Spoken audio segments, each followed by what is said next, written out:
Oi, Micaela. Micaela Molina. E Tumbiara participando junto, né, Micaela?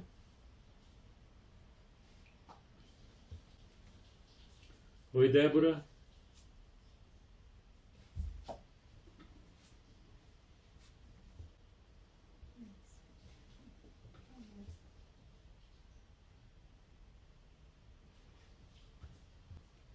Tá lendo Daniel, né, Andréia? Ótimo. Então, o livro de Daniel é o livro escrito para os dias de hoje, né? Para os dias de hoje. E termina falando para o Daniel assim, vamos fazer um spoiler, né? No finalzinho ele fala assim, Daniel, agora você guarda esse livro, porque vai passar muitos dias até o dia que as coisas que estão escritas nele vão acontecer. Aí é hoje, né? É hoje, né, Eliette? Oi, Eliette. Oi, Simone. Bom, Silvana, nós vamos começar então orando, tá? E pedindo a Deus para abrir o nosso entendimento, para a gente entender aquilo que Deus tem para nós e que Ele revelou para Daniel há 2.600 anos atrás, né? Então nós vamos orar para Deus assim trazer o conhecimento da palavra dele para nós. Amém? Nosso Pai, nós te agradecemos porque o Senhor nos deu a sua palavra para que fosse luz para os nossos caminhos, principalmente agora nos dias que estamos vivendo. Obrigado porque o Senhor guardou essa mensagem para que ela trouxesse esperança, paz, alegria e ânimo ao nosso coração nos dias que estamos vivendo hoje. Obrigado, Pai, porque o Senhor preparou Daniel para que mandasse uma mensagem ao longo desses milênios para que a gente a recebesse agora. Pedimos, ó Deus, que o Senhor tenha misericórdia das nossas vidas, que o Senhor abra o nosso entendimento, que o Senhor abra a nossa mente para entender, para receber a Tua palavra, para ter fé e ter esperança naquilo que o Senhor revelar para nós. Obrigado, Pai, por esse momento e peço que o Senhor nos abençoe e a todos aqueles que estão nos ouvindo em nome de Jesus. Amém. Bom, oi Vanessa, Mara, Cristiano. Então a gente vai começar hoje um estudo sobre Daniel e sobre o livro de Daniel. Então, para a gente começar do começo, né, nós vamos dizer quem que era o Daniel, né? Quem que era a pessoa do Daniel. Como a gente vai ler nos primeiros capítulos do livro de Daniel, a gente vai ver como é que a história dele começa. Mas quem que é Daniel na Bíblia? Daniel na Bíblia, ele é citado várias vezes em outros livros que não são o próprio livro dele. Por exemplo, no livro de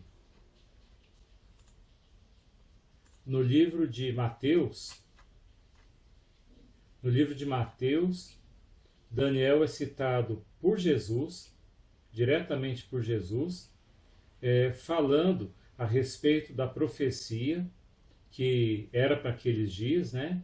Mas da forma como Daniel havia falado. Ou seja, Jesus faz uma citação direta a respeito de Daniel.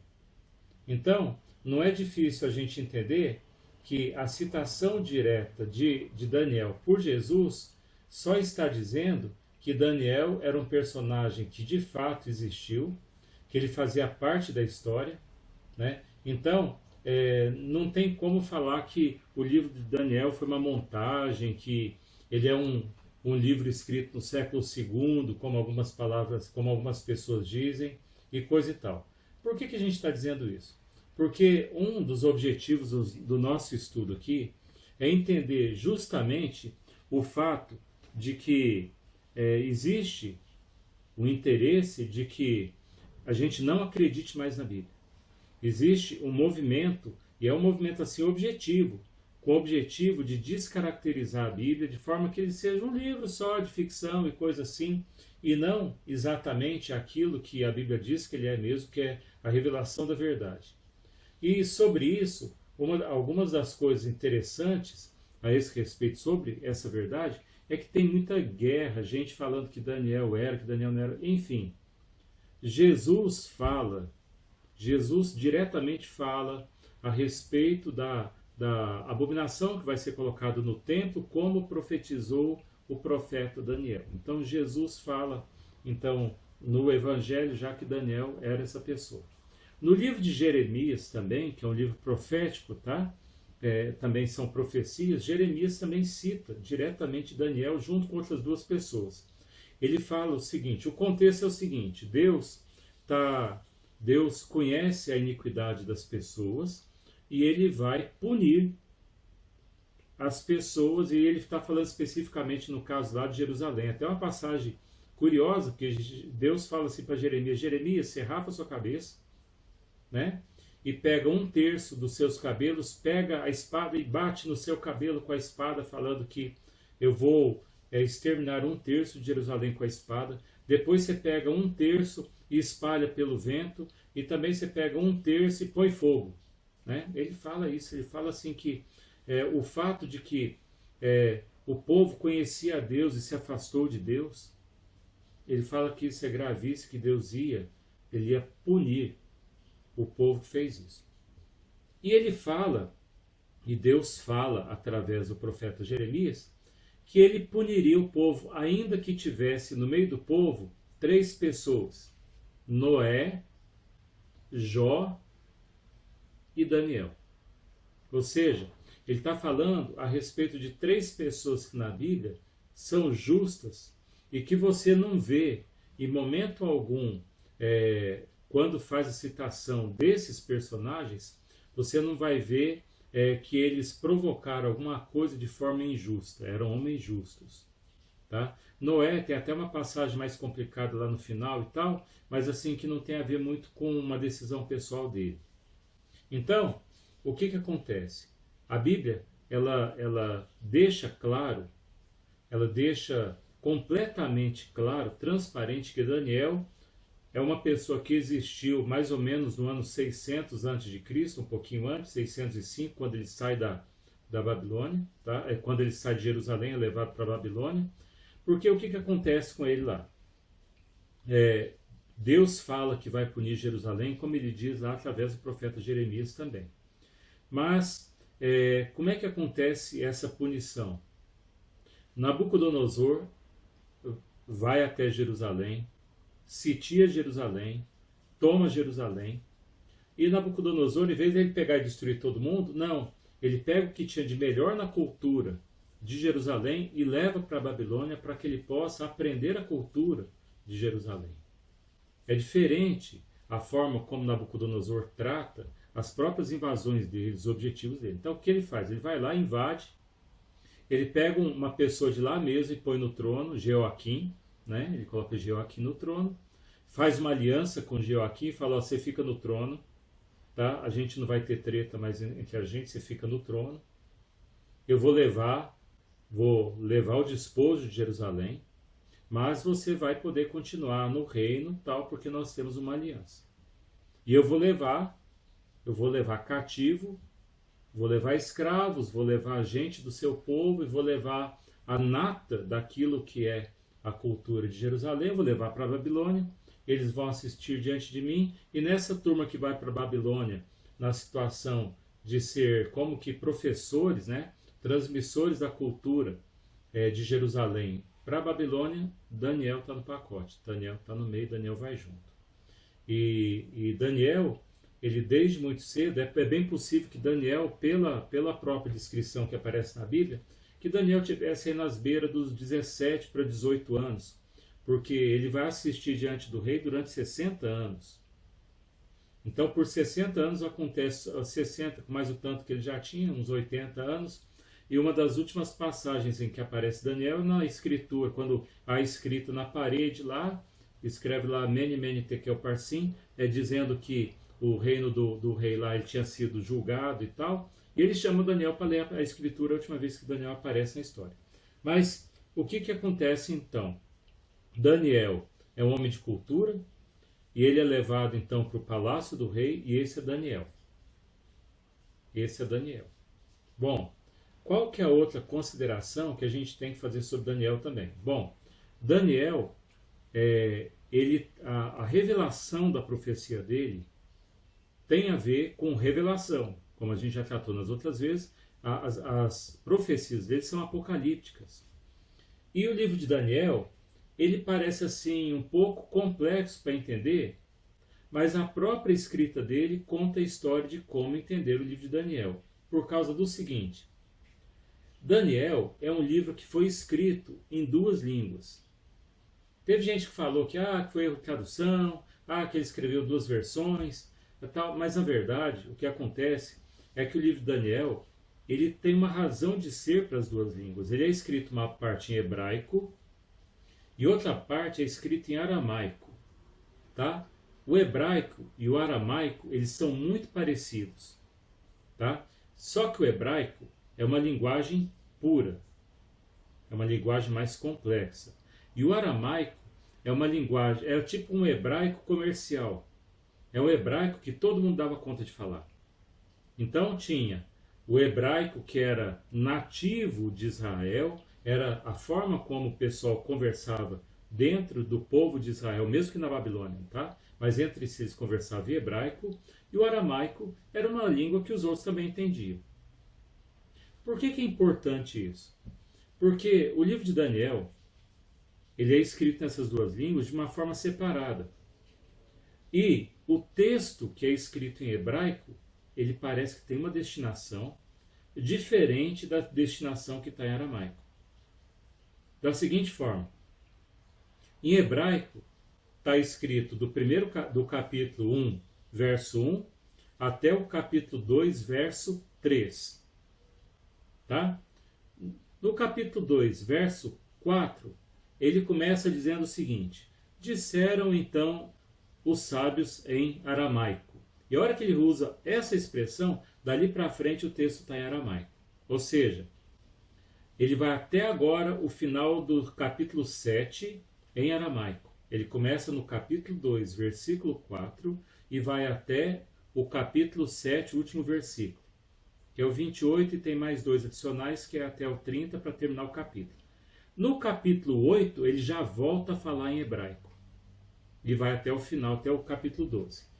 Por que é importante uma coisa tão boba quanto essa questão da linguagem? É porque é o seguinte: o livro de Daniel, para que você entenda para os dias de hoje, basta você ver em que língua que ele está falando. Quando ele estiver falando em hebraico, ele está falando para os judeus, para os israelitas, para os israelenses. Quando ele estiver falando em aramaico, ele está falando com uma língua que todo mundo entenderia. Eu sou todo mundo. Apesar da minha mãe falar que eu não era todo mundo. Mas eu sou todo mundo, no caso de Daniel. Tá? Então, você vai então perceber que do primeiro capítulo até o segundo capítulo, versículo 3, ele está falando, está contando uma história hebraica.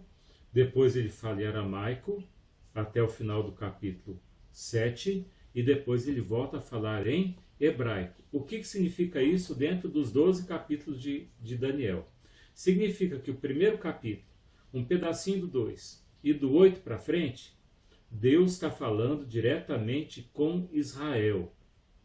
Está falando a respeito das coisas que vão acontecer com Israel. Se você for ler dessa forma, só porque está desse jeito na Bíblia. Está desse jeitinho lá, lembra? É a mesma questão do estudo do livro das Revelações, do livro de Apocalipse, né? Quem que escreveu, para quem que escreveu e o que que escreveu. Mesma coisa para Daniel. Quem escreveu foi Daniel. O que que ele escreveu? Aquilo que está escrito lá. Tem duas mensagens para duas pessoas diferentes, porque para quem que ele escreveu? Escreveu para Israel e escreveu para a gente. Certo? A partir disso, a gente consegue entender do que Daniel está falando.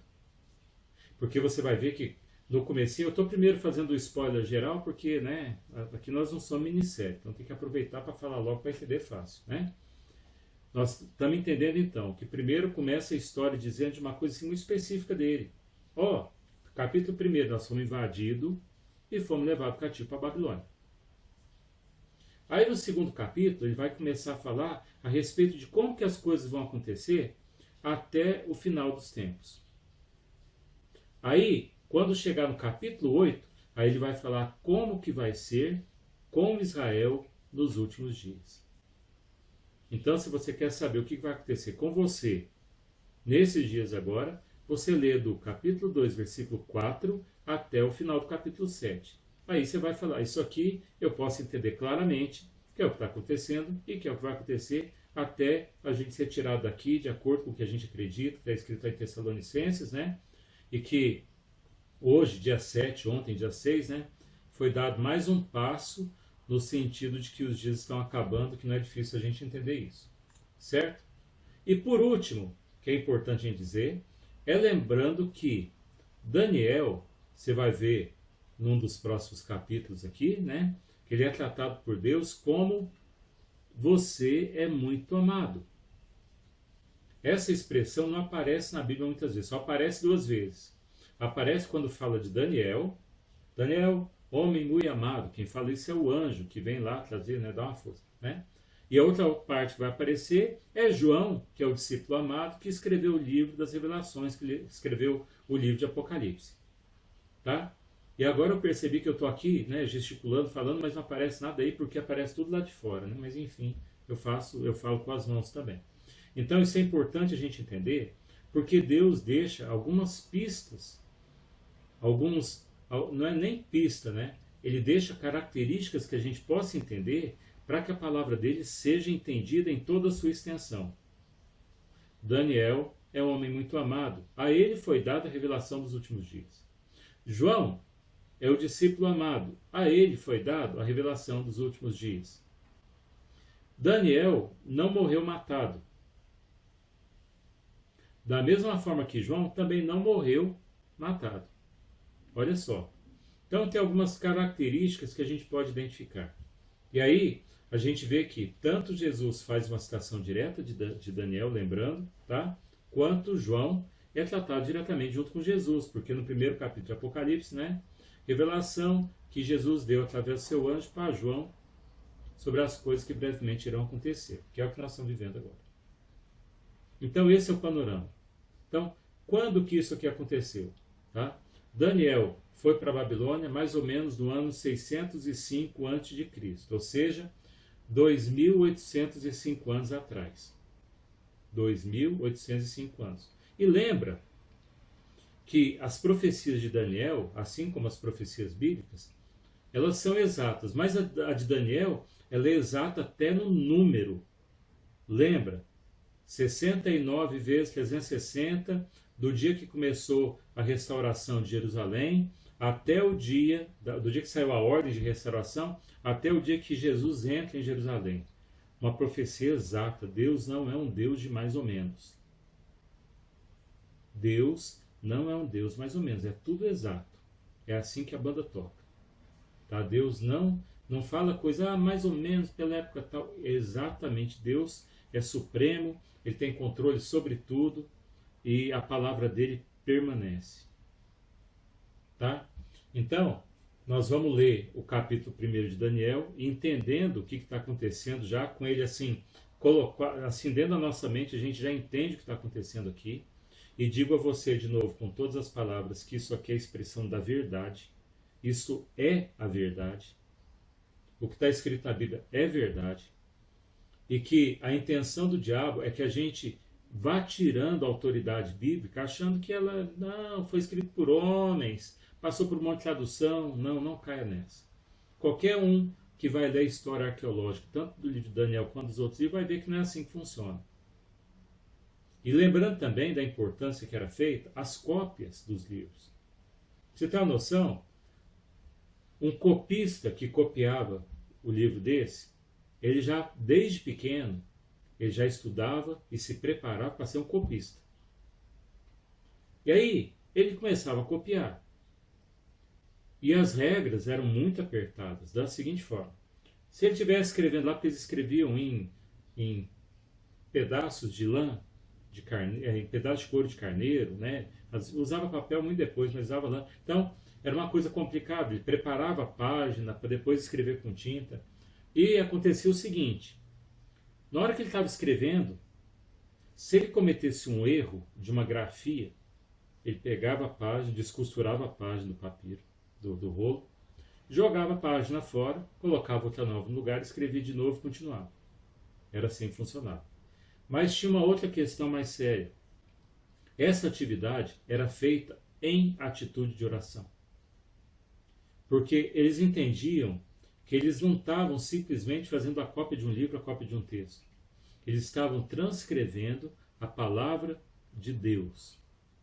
Então, a atitude para que fosse feita essa preparação era a atitude de oração, de respeito, de honra. Era um culto sendo prestado através da transcrição do texto.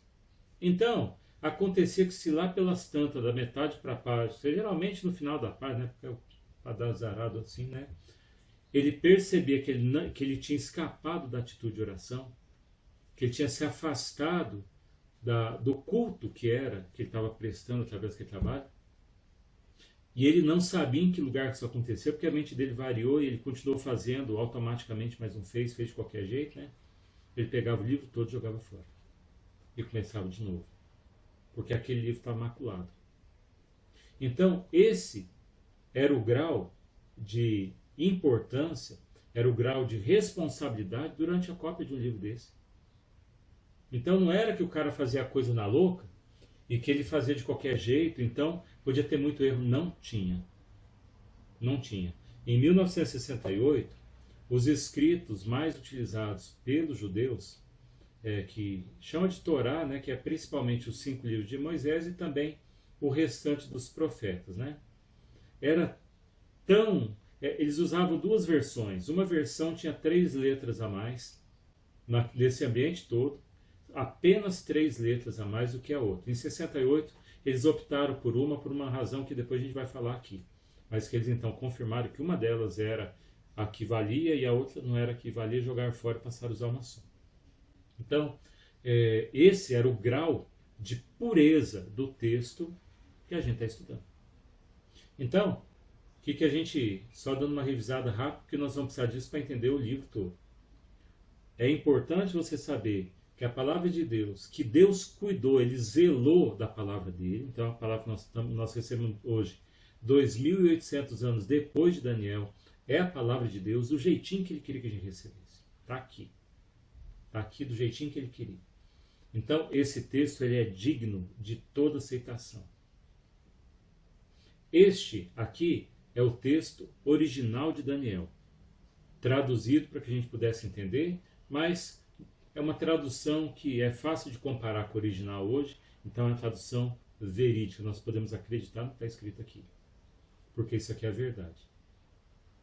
Tá? Então, a partir daí, a gente já olha com outros olhos o texto de Daniel.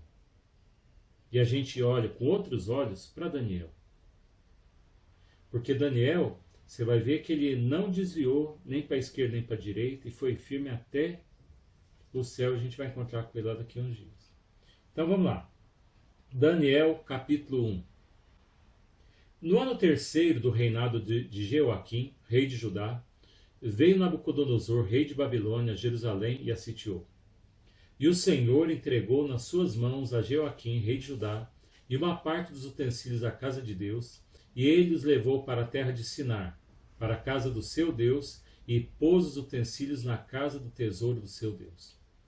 E disse o rei a Aspenaz, chefe dos eunucos, que trouxesse alguns dos filhos de Israel, e da linhagem real, e dos príncipes, jovens em que não houvesse defeito algum, de boa aparência, instruídos em toda a sabedoria, e doutos em ciência, e entendidos no conhecimento, e que tivesse habilidade para assistirem no palácio do rei, e que lhes ensinassem as letras e a língua dos caldeus.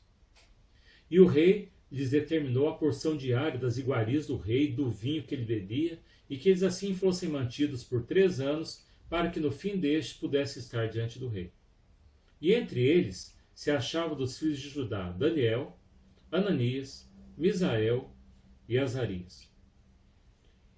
E o chefe dos eunucos lhe pôs outros nomes, a saber, a Daniel, o de Beltesazar, Ananias o de Sadraque, o de Misael a de Mesaque e o de Azarias a Abdinego.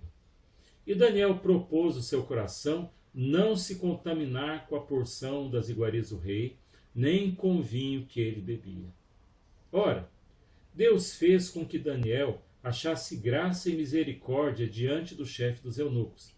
E disse o chefe dos eunucos a Daniel: Tenho medo, meu senhor, o rei que determinou a vossa comida e a vossa bebida. Versículo 11 diz o seguinte: Então disse Daniel ao dispenseiro, a quem o chefe dos eunucos havia constituído sobre Daniel, Ananias, Misael e Azarias: Experimenta, peço-te, os teus servos 10 dias, e que se nos dê legumes a comer e água a beber. Então se examine diante de ti a nossa aparência, a aparência dos jovens que comem a porção das iguarias do rei. E ele consentiu com isso e os experimentou por 10 dias. E ao fim dos 10 dias, apareceram seus semblantes melhores, e eles estavam mais gordos de carne do que todos os jovens que comiam das iguarias do rei. Assim, o dispenseiro tirou-lhes a porção das iguarias, e o vinho de que deviam beber, eles dava legumes. Quanto a estes 3 jovens, Deus lhe deu o conhecimento e a inteligência em todas as letras e sabedoria. E ao fim dos dias, em que o rei tinha falado que o trouxessem, o chefe dos eunucos o trouxe diante de Nabucodonosor, e o rei falou com eles. E em toda a matéria de sabedoria e discernimento sobre o que o rei lhes perguntava, os achou 10 vezes mais doutos do que todos os magos astrólogos que havia em todo o reino. E Daniel permaneceu até o 1º ano do rei Ciro. Por isso que a gente sabe, no último versículo do capítulo 1, até quando que Daniel ficou. Então ele ficou até o 1º ano de Ciro. O 1º ano de Ciro foi mais ou menos 60 anos depois da vinda de Israel, de Israel para a Babilônia. Nós vamos continuar lendo a parte hebraica só para a gente terminar essa visão aqui, para a gente depois entrar no outro assunto. Continuando então no capítulo 2, e no 2º ano do reinado de Nabucodonosor, Nabucodonosor teve sonhos, e o seu espírito se perturbou e passou-se-lhe o sonho. Então o rei mandou chamar os magos, os astrólogos, os encantadores e os caldeus para que declarasse ao rei os seus sonhos. E eles vieram e se apresentaram diante do rei. E o rei lhes disse: Tive um sonho, e para saber o sonho está perturbado meu espírito. Até aí a gente estava tratando em hebraico, tá? Então o que acontece até esse momento? Daniel veio de Israel para a Babilônia, convidado, né, por Nabucodonosor, tá? Ele e mais 3 amigos foram recebidos na casa real, né? Olha só que interessante a forma de tratar um cativo, né? Então, em vez de botar eles na cadeia, botar numa jaula, não. Trouxe para dentro do palácio para que eles pudessem aprender a cultura de Jerusalém, né? Então, ele é colocado lá e já de cara, Daniel tem um posicionamento diferente. Ele é novo, lembra? Ele deve ter 17 anos, mais ou menos. Ele fala assim: olha, eu não vou comer esse negócio, não. Eu quero agir de acordo com aquilo que Deus tem para mim. E ele firma isso, ele coloca isso diante daqueles que são responsáveis por ele. E já nesse momento, Daniel se apresenta diante de Deus com um outro tipo de desenho. Por que isso é tão importante? Porque Jeremias, o profeta Jeremias, que está falando que tudo vai acabar, que Deus vai destruir, que vai acontecer, e ele vai contando o que vai acontecer, tá? Os anciãos se colocam diante de Jeremias, e Jeremias fala assim: veio sobre mim a mão do Senhor e eu tive visões do céu. Isso ele está sentado na frente dos anciãos de Jerusalém. E aí Deus fala para Jeremias assim: Jeremias, deixa eu te falar uma coisa. Tá vendo esse povo aí? Eles não prestam. Esses anciãos que estão aí não prestam, mas não prestam. Você quer ver só? Vem cá. Aí ele leva Jeremias lá no templo e mostra esse pessoal lá no templo fazendo desenho de coisa feia na parede, adorando e tal. Ele fala, esse povo não presta, eu vou destruir Jerusalém. Ele fala desse jeito para Jeremias. É nesse meio que Daniel estava, segundos antes de Nabucodonosor chegar e levar todo mundo embora. Tá? Tanto que existe lá, acontece esse capítulo 1 é curioso, porque o rei Joaquim, que ficou em Jerusalém, em nome de Nabucodonosor chegou lá, sitiou, levou um bocado de gente embora, mas deixou Joaquim lá e falou, Joaquim, deixa eu te falar, você está trabalhando para mim, tá? Você é rei aqui, tá? Tá tudo certo. Você é rei aqui, mas você trabalha para mim. Então, não quero saber de bagunça. Eu não quero saber de bagunça. Ok? Beleza? Combinado? Tchau, apertou a mão e foi embora. Tá? O que Joaquim fez? O partido do nós somos contra tudo isso que está aí ficou enchendo a paciência dele. Até que Joaquim deu um jeito de fazer de lá no Egito procurar a ajuda do Egito para combater o Nabucodonosor. Imagina uma coisa dessa. Tá? Ele estava na terra dele, ele estava como governo sobre a terra dele, estava tudo combinado. Ele foi lá procurar encrenca de trazer os egípcios para junto dele, para atacar Nabucodonosor, que estava assim, fazendo acontecer no mundo inteiro. Todo lugar que tinha peleja, estava lá Nabucodonosor ganhando de todo mundo, levando as caças tudo, as medalhas, tá tudo certo. Mas não, tinha que se meter. O que aconteceu? Nabucodonosor, claro que não gostou disso, não era o combinado. Né? Então o que ele foi lá? Foi lá, pegou Joaquim, arrancou os olhos dele, levou para a Babilônia, fez umas coisas bem ruinzinhas lá e colocou no trono e falou assim, olha, você viu o que aconteceu com Joaquim. Você vai ficar aqui governando, tá? E eu vou voltar para a Babilônia. Não deu outra, foi o tempo dele sair para o cara fazer a mesma coisa. Já tinha visto o ruim que tinha dado com o Joaquim, deu ruim com ele também. Até o ponto que Nabucodonosor falou assim, quer saber? Vocês não têm cabimento, eu vou destruir tudo. Aí ele chegou lá e aí sim, devastou, destruiu Jerusalém. Né? Quem sobrou foi assim, sobrou na miséria. Por que a gente está falando isso? Porque olha só, a Bíblia também fala que não há quem considere no seu coração, isso está no livro de Isaías, não há quem considere em seu coração por que o justo é levado antes que venha o mal. E veja, Daniel, lembra? Daniel é tratado junto com os justos, até no profeta Jeremias. Daniel, Noé e Jó. Ele é justo. E Daniel foi levado para a Babilônia em paz, antes que a coisa acabasse de degringolar na Babilônia, em Jerusalém. Ele foi levado em paz para a Babilônia. E lá ele passou por muitos perrengues, porque muitas são as aflições do justo, mas Deus de todas o livra. Ah, nós vamos matar porque você estava orando. Tá, então joguei na cova dos leões. Jogou na cova dos leões. Até mandei agora há pouco uma foto, um selfie, né, do Daniel lá com os gatos dele na cova dos leões, né? Até teve uma certa pessoa, que eu não vou dizer quem foi, né, que falou que os leões devem ter chegado nele assim, o cara só come legume, né? Falou assim, esse aí tá com cheiro de brócolis, esse aí deve ser um brócolis, né, falando para Daniel, né? Não vou nem dizer quem foi que falou isso, mas enfim, os leões, Deus foi lá e fechou a boca dos leões. Então, toda vez que alguém armava para Daniel, Daniel não estava. Naquela passagem que tem a fornalha de fogo, está lá os amigos de Daniel que são salvos. Daniel até não está naquilo lá, nem sei, a gente não sabe onde que ele estava naqueles dias, né? Mas ele era um dos governadores de Babilônia, ele não estava lá. Mas ele também não participou desse momento, mas os amigos dele foram livrados. Porque Deus disse que seria assim. Que muitas são as aflições, mas o Senhor de todos o livra. É por isso que a gente tem que buscar a verdade. A gente tem que buscar a realidade. Tá? A pessoa que tinha falado do brócolis, né, do Daniel Brócolis, né, falou que é porque ele não andava na carne, se é que vocês me entendem. Né? Se ele se denunciou, isso é uma questão dele. Mas enfim, o que a palavra de Deus está falando aqui? Ele está dizendo que a palavra ela é verdadeira. A palavra de Deus ela é verdadeira. E a palavra de Deus sendo verdadeira, você não vai acreditar na palavra se você não ouvir a palavra. Porque a fé vem pelo ouvir. Tá?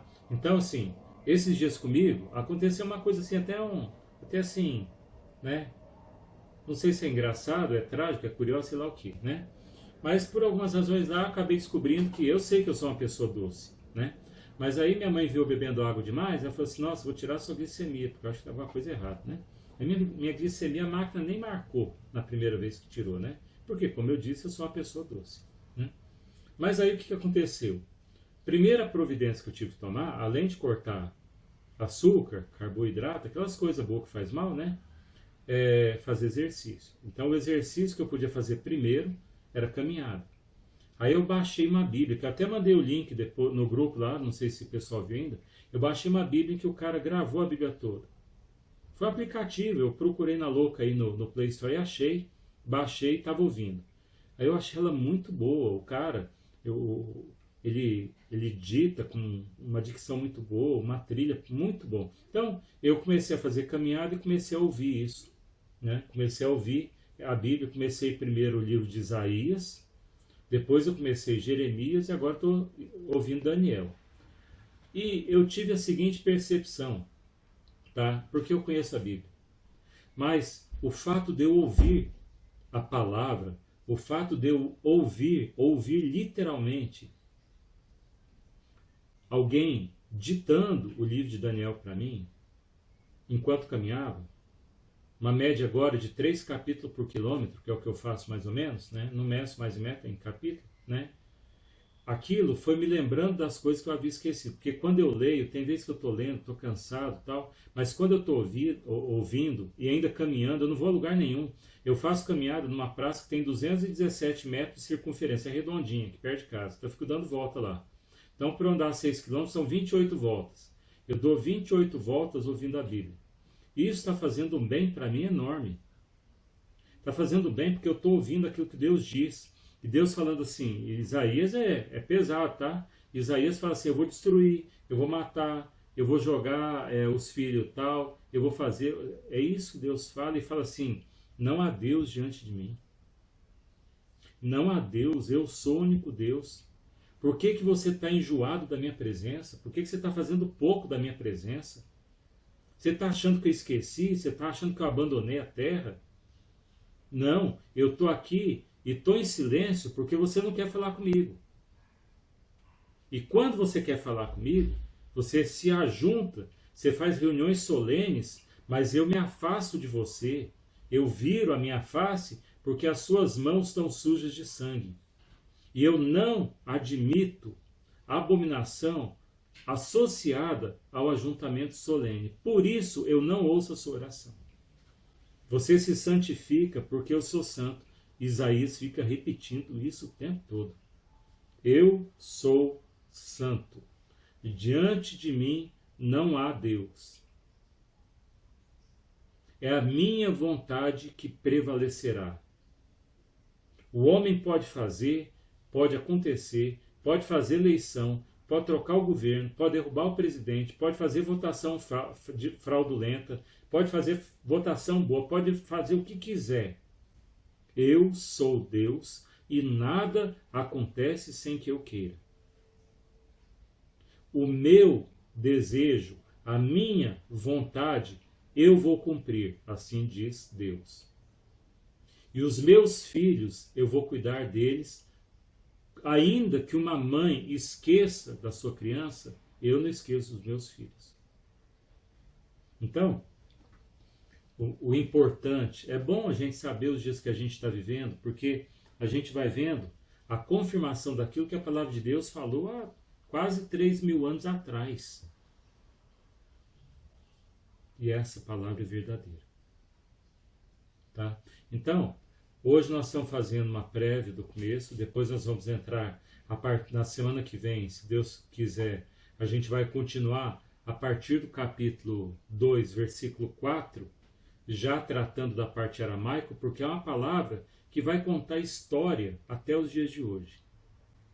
Ela vai contar história e ela foi escrita para mim, foi escrita para você, que é tratado no livro de Jeremias e de Isaías como aqueles estrangeiros que não eram povo, mas que vieram por causa do teu testemunho, Israel, e escreveram na mão deles que eles são propriedades de Deus, e que passaram a ter o meu nome, diz Deus, como seu sobrenome.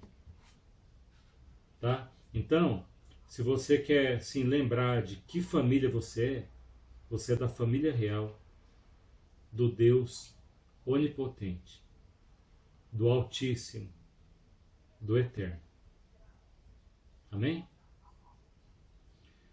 Senhor Deus, Senhor Deus, Senhor Deus, a tua palavra é a tua palavra para os nossos dias.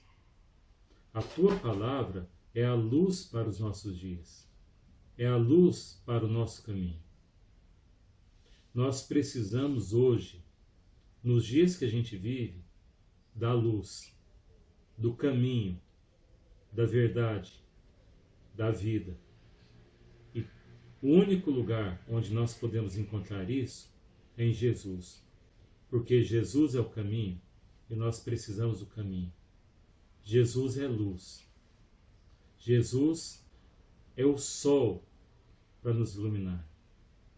Ele é o caminho, Jesus é a verdade, Jesus é a vida, é o que nós mais precisamos, o caminho, nós precisamos da verdade, nós precisamos ter fé agora, e a fé vem por ouvir a tua palavra. Nós precisamos da esperança que só o Senhor tem para nós, para que nós tenhamos vida, e Jesus é a vida. Eu te agradeço, ó Pai, porque nós temos a liberdade para compartilhar uns com os outros a tua palavra, a tua santa, santificada palavra. Obrigado, Pai, porque mesmo a gente sendo menos do que pó, porque a tua palavra fala que as nações são como pó, como poeira, então o que a gente é? Mas mesmo assim, o Senhor decidiu se revelar a nós. E por isso, Pai, nós só podemos te agradecer.